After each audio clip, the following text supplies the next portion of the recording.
In this one, we're dealt 4-3 diamonds in the cutoff. We're at the very bottom of our opening range from this position, but I raised to 150. The big blind calls. He's a good thinking professional. We're heads up in position. The flop comes king 9 deuce with 2 diamonds. We've got a flush draw with the backdoor straight draw. King high boards are fairly good for us as the pre-flop aggressor, although the big blind will have plenty of kings in his range as well, along with a lot of suited combos. He checks. We're going to bet this at a high frequency. I wager 225 in an attempt to take this down with only 4 high. I'm okay getting a call or a fold. The big blind raises at 500. I call. Maybe he has a pair or a draw. Hopefully he just doesn't have a better flush draw than us. The turn is the queen of diamonds. We seemingly get there, or we could be in a whole lot of trouble. The big blind checks. If the opponent only has one pair, I'd like to instill some doubt in his mind about the strength of our hand. If he has us beat with a higher flush, I don't want this pot to get too big. I check back, mostly for deception and to see how the opponent wants to play the river.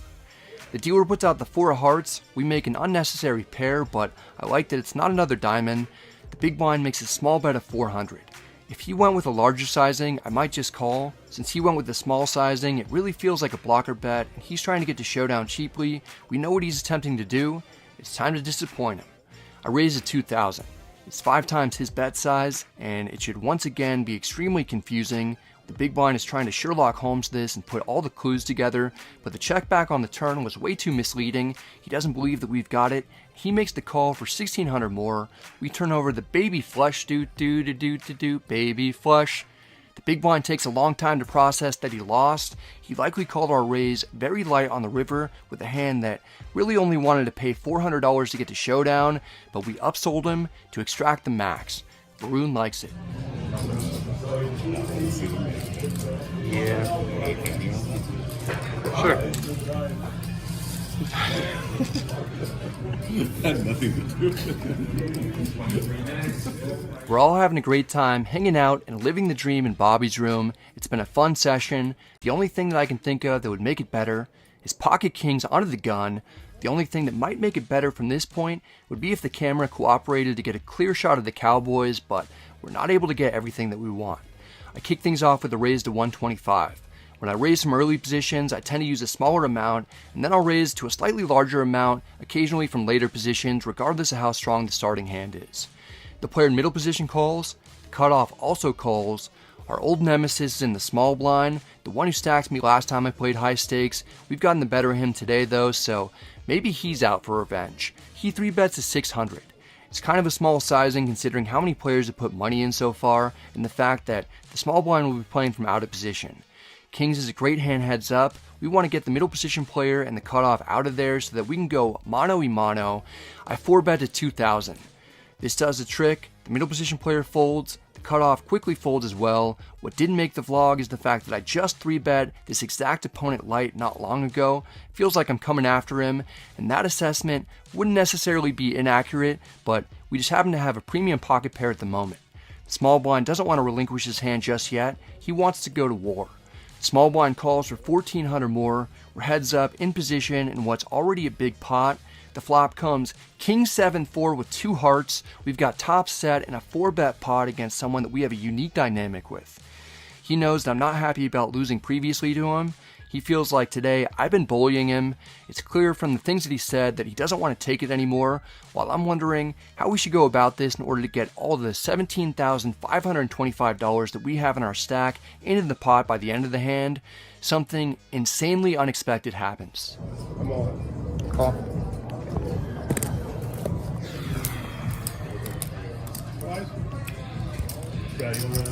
Sure. Rather than check to the pre-flop aggressor on a king-high board, the opponent lead jams for 4 times the size of the pot while we have the stone-cold nuts. We're playing with almost $40,000 in the middle and have no idea what we're up against. The opponent could already be drawing close to dead. If we win, this will be the biggest pot that I've ever won at Bellagio, but we're running it twice. And you guys have seen that running it twice hasn't helped me out at all in the past. It's actually cost me about $60,000 over the past few weeks. But I almost always leave it up to the opponent. He asked for 2 runouts. I agreed. I certainly don't want to get unlucky with only 1 runout while this much is at stake and lose everything. The first turn is the 8 of clubs. It actually isn't great if we're up against a hand like 6-5 suited, which just made a straight, but that seems somewhat unlikely in a 4-bet pot. The river is the 3 of clubs, at least the flush draw is missed. The king of hearts is unaccounted for, so it could be up against ace king of hearts or something like that. We probably have the first board locked up, though there's no way to know for sure since the opponent's cards are still face down. The second turn is the deuce of spades. It's as blank as it gets. We still have the absolute nuts on that board. The river is the 7 of diamonds. I don't like seeing it initially because it's red, but fortunately, it's not a heart. As long as the opponent doesn't have quad 7s, we probably scoop the entire $40,000 pot. It's time for showdown.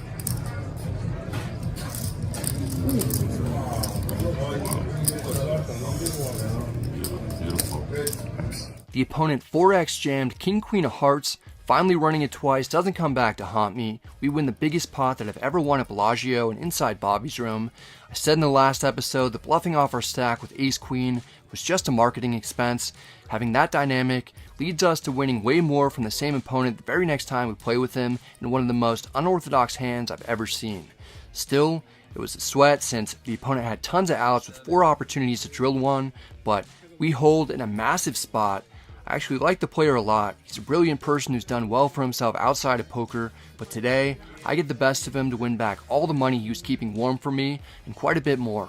Never in my life have I flopped the nuts and had an opponent jam for over 4 times the size of the pot. The fact that it happened in Bobby's room while playing high stakes makes it even sweeter. Revenge mode is officially switched off. We get a count on my chips to confirm it's 17,525. The opponent pays with 4 5K flags, then some change is returned to him. After winning by far the largest pot of the session, we're up nearly $25,000 on the day. With my son about to be born, I couldn't be happier about the way everything's going right now. This is a special moment for me to be up this big. Next we're dealt pocket jiggities again. We're under the gun +1. I raised to 125. Varun calls on our left. The hijack calls as well. We're going 3 ways to the flop out of position. Comes 8 deuce deuce rainbow. There shouldn't be any deuces in the opponent's ranges, so the only hand that I'm concerned about losing to is pocket 8s and maybe pocket queens some tiny percentage of the time, but often we're going to have the commanding lead.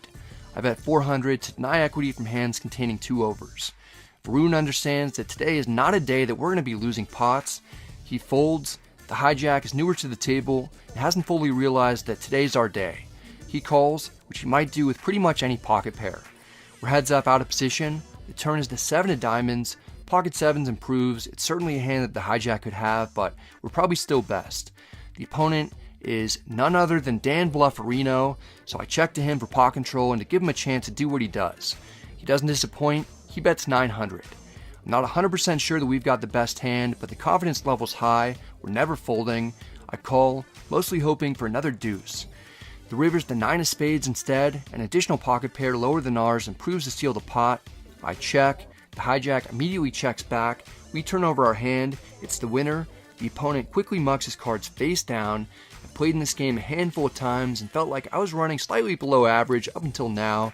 Today we're playing with easy mode switched on. It's nice when that's the case. With this win, our stack crossed over the $40,000 mark. We're at a new high point in the session. I've already played longer than expected to avoid hitting and running, but it's time to rack up and celebrate the big win with my significant other.